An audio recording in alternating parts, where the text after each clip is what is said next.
chimistes! Dans cette vidéo, nous allons voir comment préparer une solution par dissolution d'un solide. Pour rappel, une solution est constituée d'une espèce majoritaire, appelée le solvant, et d'une ou plusieurs espèces minoritaires, appelées les solutés. Lorsque le solvant est l'eau, on parle de solution aqueuse. Par exemple, l'eau qui sort de votre robinet, c'est pas de l'eau pure. L'eau joue simplement le rôle de solvant, mais elle contient également de nombreux solutés, comme des ions chlorure, des ions magnésium ou encore du dioxygène. Nous allons voir deux techniques principales pour préparer une solution de concentration souhaitée.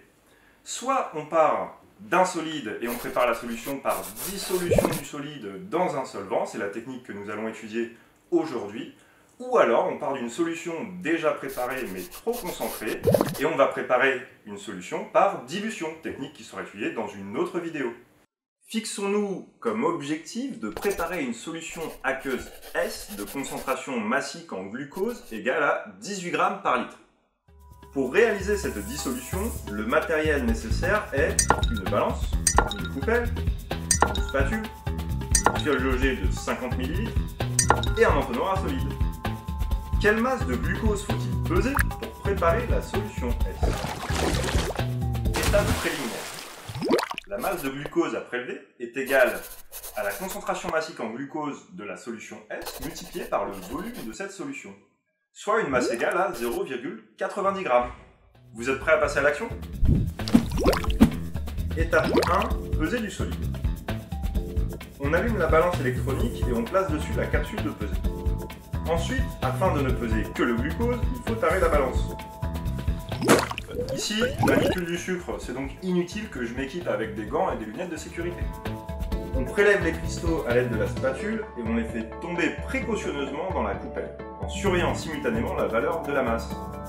On atteint la masse de 0,90 g en tapotant avec un doigt la spatule. Les cristaux excédentaires restant sur la spatule ne peuvent pas être réintroduits dans le flacon. Ils doivent être jetés dans un récipient poubelle. Étape 2, introduction du solide dans la fiole jaugée. On va d'abord rincer la fiole jaugée avec le solvant, ici de l'eau distillée.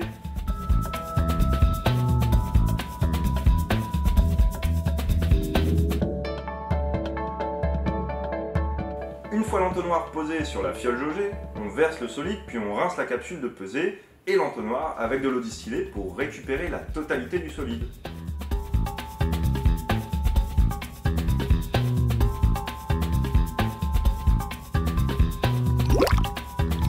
Étape 3, obtention de la solution.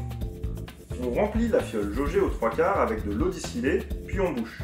Et on agite la fiole pour bien dissoudre le solide. Si on remplit tout d'un coup avant d'agiter, la solubilisation va être difficile.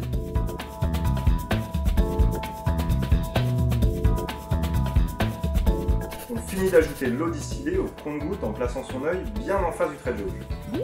On s'arrête quand le bas du ménisque est au même niveau que le trait de jauge. On n'a plus qu'à reboucher la fiole jaugée et on agite pour homogénéiser le tout.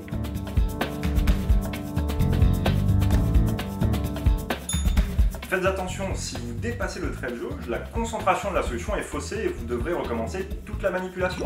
Si vous souhaitez savoir comment préparer des solutions moins concentrées à partir de cette solution, je vous invite à aller visionner la vidéo intitulée « Préparation d'une solution par dilution ».